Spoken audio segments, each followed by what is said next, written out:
friends, to another Suey Shaves video with me on a beautiful day. Hashtag Team All Blade and hashtag No Blade Left Behind. Let me hear you say it one time for me. Squad goals. Come on in and welcome. I'm thrilled to have you here. Hopefully wherever you're tuning in from, you've got yourself something cold in your hand and you're sitting in a comfy chair. Will it on in. Today's going to be a fantastic dome shave. If you can't see, we're already lathered up and I'm really excited because today we're going to be experimenting with a new razor. Came in the mail. It was a Yuletide kind of offering. My buddy sent this to me and said, give it a try and tell me what you think. We've got ourselves the IKON SBS. It's a razor that I had to do some research on. It's no longer being produced. It is kind of a clone copy. It's in the same family as the Trader A by Blackland. Now keep in mind the Blackland product, the Trader A, and hopefully I'm saying that right, is actually a clone of another razor that was produced in the US out of stainless steel. So it's kind of its own cloned copy. And this is similar to that razor. Now I have used this razor on the arm and the face. I'm really excited today to use it with you on channel. As you can see, it's an interesting kind of oddball razor. It is a open comb closed bar hybrid razor that can actually be flipped upside down, similar to like the Apollo or the Rockwell 6S, right? You can flip it upside down to get more efficiency. It's actually dual-sided base plate. As such, it is chunky. Take a look here. It is really thick. And today we've got that on the Timeless. This is a titanium handle. And the reason why we're doing this is because it's extremely head heavy. It's 55, 56 grams according to my scale. It's a really dense piece of like what they're calling hybrid aluminum. I heard it called a couple different things. It's their own version of aluminum that they've mixed with something else. It's a proprietary blended aluminum.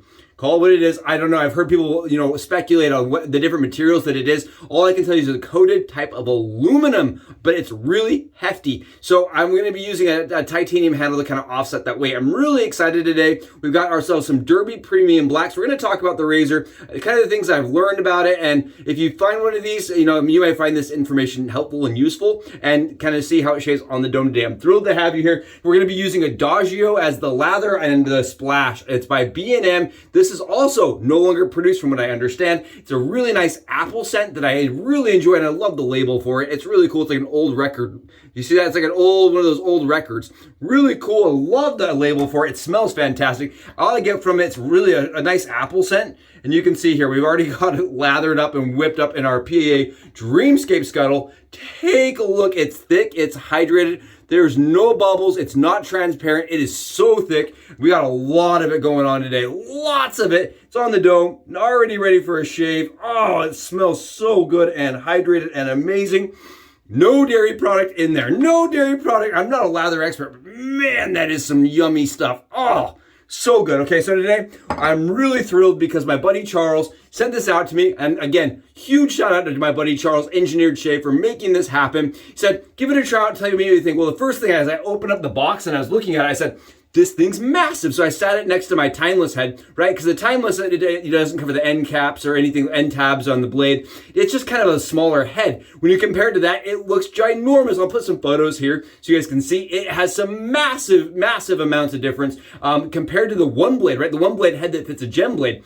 Bigger than that. It's actually bigger than the gem blade. When I stacked it next to the Vector AC razor, right? We all know that Vector from Blackland, it's an AC razor blade. It's a lot longer. It's the same length. So I'm going to be straight up honest with you. This is a very head heavy, large amount of razor for a DE blade. If you look here, you can see how much extra width for it in my finger. Take a look here. You see this? Look at my finger. Half my fingernail just before the blade even begins. So it's a lot of space. I don't necessarily love that. Another thing I noticed when I was assembling the razor is if you pay attention to these sides here, they're not even. You see this right here? They're definitely not even on the gaps. I'll put some photos here. So the fit and finish, definitely subpar. And again, this was a razor that was produced by IKON Shavecraft and is no longer being made, right? They actually got pulled from the shelves due to patent infringement from what I understand. They actually removed it and had to make modifications.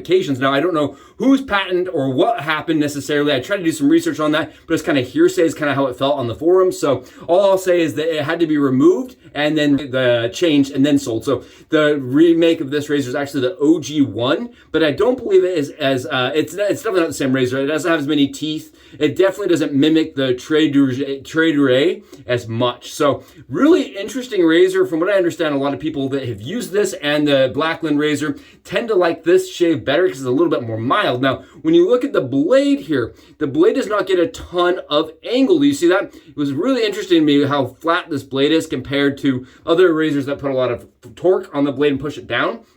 So I'm excited to see kind of the efficiency of this. Now we're going to be using this, as you can see here, with the circular parts down. I played around with both sides. I tried it's like a bullseye kind of configuration. For me, the configuration with the bullseye, at least on my arm, felt the same. So I couldn't really tell a difference. They are supposed to be slightly different on aggressiveness, but for me, they can really shave really quite similarly. I don't know. Let's get the start of the head shave, see how it does.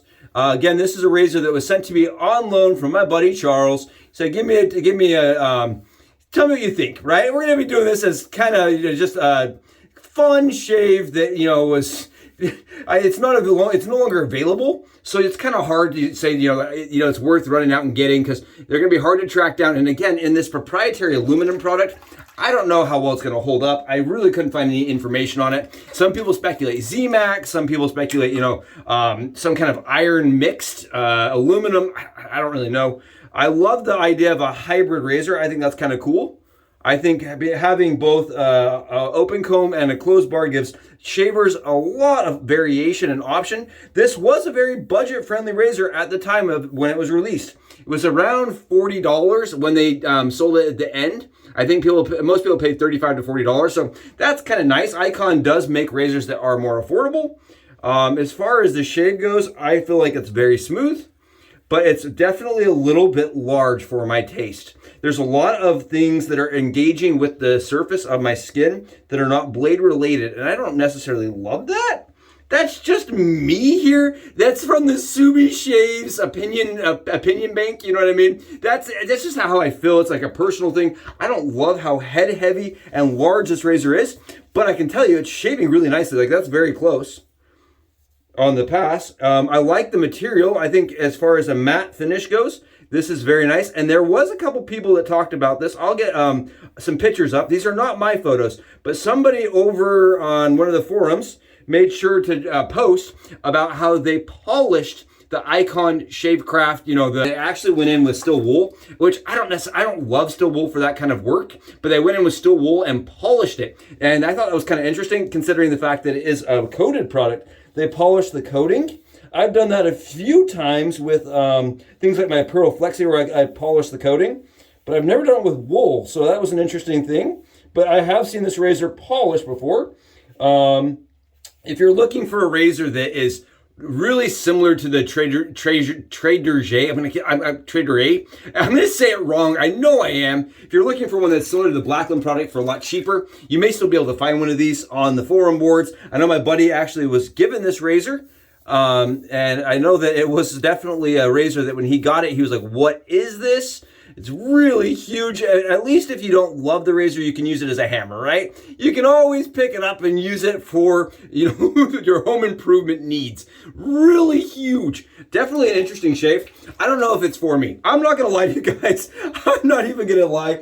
It's a fun razor, but I don't know if it falls in the, I would personally use this razor. And part of the reason why is it's just really cumbersome. It's very large. And because of that, it's really just kind of fiddly to shave with. It almost feels comical, like you're shaving with one of those comical anvils, right? And the shave is good. The shave, it leads to the stroke. It definitely is smooth. Ooh, it's really smooth. Really, really smooth. I just don't love how big this is. It's huge, really big, and very, very, very cumbersome for me. That's a for me situation. If you've used one of these razors, tell me in the comments below what you think. It's interesting that it's flippable, it's interesting that it's dynamic, and it's really interesting that it has the ability to be an open comb, closed comb in a 3-piece design. Again, I don't know if I would necessarily reach for this all that often. I think that's part of the problem for me, is a razor that, it shaves really good. Really good shave here. Really nice, very comfortable, efficient, yet pretty smooth. It definitely would fall in the medium category for me. It would fall strong medium in this configuration with the derby blades. Definitely strong medium. has some blade fill to it, has quite a bit of efficiency, but it's not overly aggressive or chattery. For me, I still feel like it shaves really good at a shallower angle, which is also really difficult. So I feel like it's smoothest at a shallow angle, but with that huge, massive head, you're doing this the whole time. I don't know about this one. Make your own conclusions, but I just don't. For me, nah, it's a good shave, really good shave. Definitely comfortable. Just kind of awkward. A really awkward shaver. I'm not gonna lie. I wanted to do the video and talk about, the materialing, the tooling, how the fit and finish is. Everything kind of falls in the strong medium category for me, which isn't necessarily a bad thing, but when it comes to the actual shave portion, I don't like how large it is. I just don't love that. That is a for me thing. You guys know me. I love wet shaving, and I love products that kind of, challenge that. And I think this is one of those razors that if you love, you're gonna love, and if you don't, it's not gonna be for you. And this one for me, sorry guys, I don't think it is. But Mr. Charles, I appreciate you sending it out and letting us try it on channel. It was fun, it was interesting, and it's definitely one of those ones you're not gonna see all that often because it's been discontinued, right? It's been sunset, and now they're using the OG one, which is it's a really different razor. Honestly, it's quite different. I'm loving this apple scent though. It smells wonderful. We don't have any cuts, nicks, or dings. You can see here, no irritation whatsoever. No kind of red spots or blotchiness, but I won't lie, it just took me more effort than I would want to do on the daily, and I think that's why I wouldn't want to pick it up. That's a personal thing. Oh, what a fun shave though, and what an excellent post shave. Thanks so much for catching this video. I really do appreciate my skin, because it has some menthol in it. Oh, this apple is just absolutely fantastic. Getting that cool breeze, chilly feel. Thank you again for being here. I'll catch you in the next Subi shaves. I'm gonna go enjoy this beautiful shave. I'll catch you in the next one. Subs out.